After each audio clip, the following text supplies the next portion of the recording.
Welcome, everyone, to our 5th annual Head and Neck Cancer Survivorship Symposium.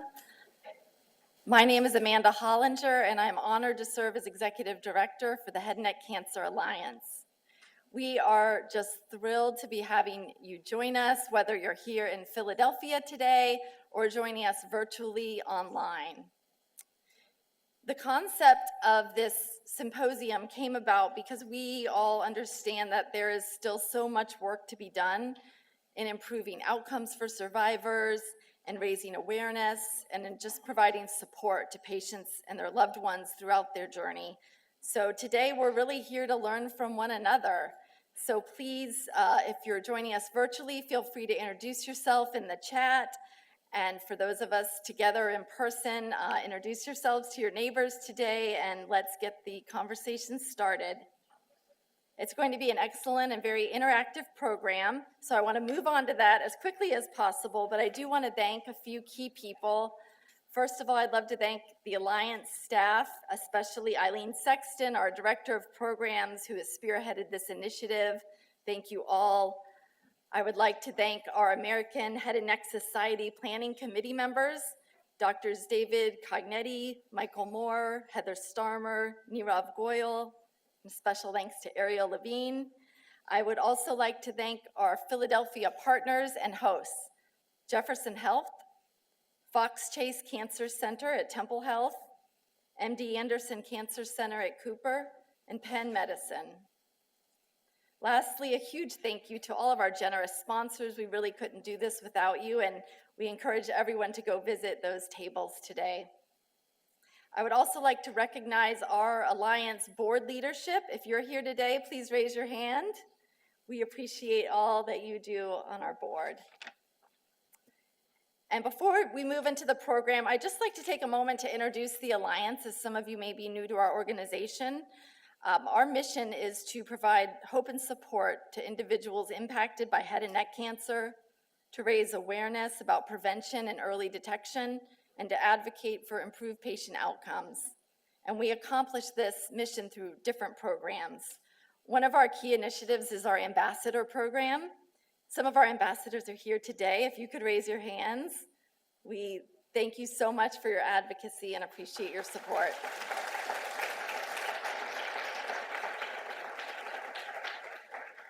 We also offer a peer-to-peer support program in partnership with Immerman's Angels and encourage anyone interested in either becoming a mentor or seeking support to join that. We also provide some limited financial assistance in the form of a $50 gift card to patients that are facing financial challenges during treatment. For those seeking community, we have a thriving online support network of more than 10,000 members, and you can ask questions and share advice in a safe environment. Our awareness and screening program, it's something we've offered for over 25 years, takes place at sites across the country, primarily during April's Awareness Month, but you can host a screening event at any time, and we will help support that. We also host regular educational webinars with live Q&A, and our next one is going to be in December on the topic of holiday cooking for head and neck cancer patients. We are also excited about our annual Move-a-thon, now in its 3rd year, which takes place in April, and we encourage everyone to help join us to raise awareness during that event. And we are thrilled to be here today with our program, the Survivorship Symposium, and just thank everyone that's taken time to participate. And I know that I am looking forward to learning alongside you today. You'll notice that there's a QR code on your program and here on the screen.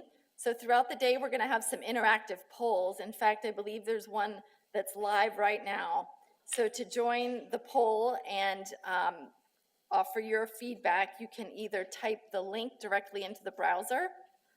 You can text head and neck, all one word, to that number on the screen, 37607, or open your photo app and scan the QR code. You'll be taken to a screen that allows you to respond to the current survey, and you do not need to register if you don't want to. You can choose skip this step, and then your survey questions should pop up, and we'll be able to see the anonymous results live.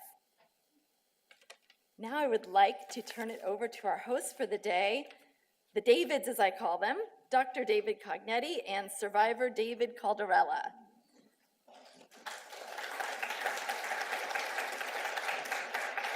Dr. Cognetti is the Herbert Keene Professor and Chair of the Department of Otolaryngology, Head and Neck Surgery at the Kimmel Cancer Center at Jefferson University. And Mr. Caldarella is the CEO and co-founder of David's Dream and Believe Foundation and a survivor of tonsil cancer. Thank you both.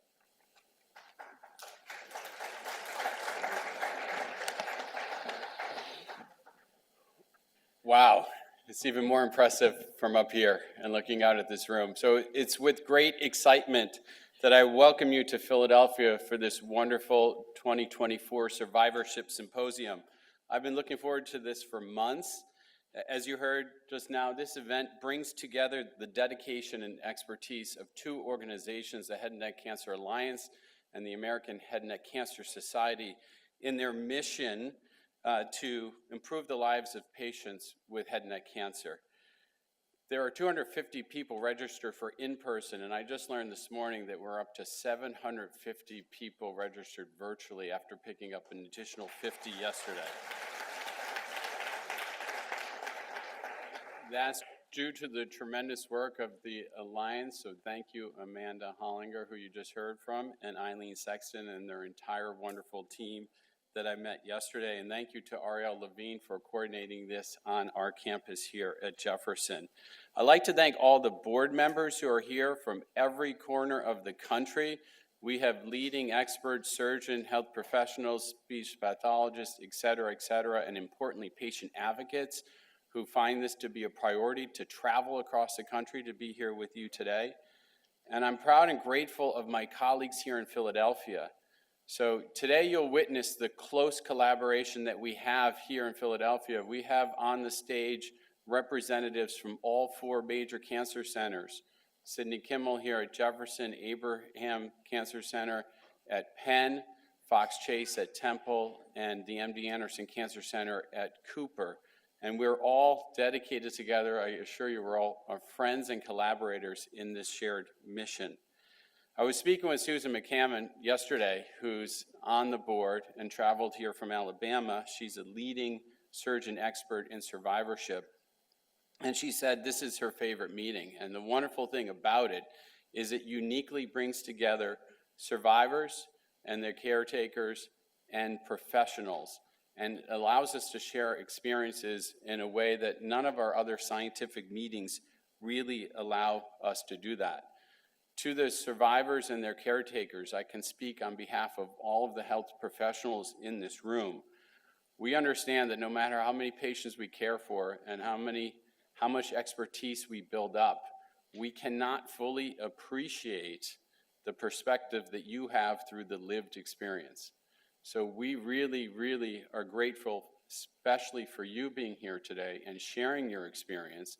You help us better take care of our patients now and in the future, and you help us honor the patients who aren't here anymore. So thank you for being here. Finally, it is my distinct honor to introduce my co-host and dear friend who's been a head and neck cancer survivor and close friend of mine now for 14 years. As he was finishing his cancer treatment, I remember saying to him, we're going to be friends for a very long time. And it's something I say to patients when I'm trying to relay two things. Number one is have optimism in your prognosis, because you're going to be around for a long time. The second is to remind them you're going to have to come back for visits, because we still have to keep an eye on this. And, you know, unfortunately, that's because, as many people in this room appreciate, the long-term side effects of the treatment are real, and it's an ever-evolving journey. And so David can speak to that. So, as I predicted, we are very good friends. What I did not predict is the impact that David would have on the entire head and neck community and me all these years later. Shortly after completing his treatment, he started a cancer foundation called the David's Dream and Believe Cancer Foundation that's dedicated to easing the burden of patients with cancer in ways that a patient really understands. So addressing the financial toxicities and the things that are often just not as front and center when you're at your healthcare professionals. To date, that organization has given over $3 million directly to patients undergoing cancer treatment. So incredible work there.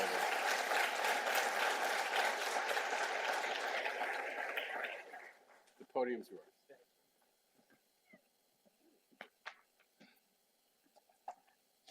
Good morning, everyone. Always grateful to spend time with my dear friend and surgeon. In 2010, I was diagnosed with stage 4 head and neck cancer. Started on my tonsils, went into my neck and down my throat. Dr. Cognetti is absolutely right.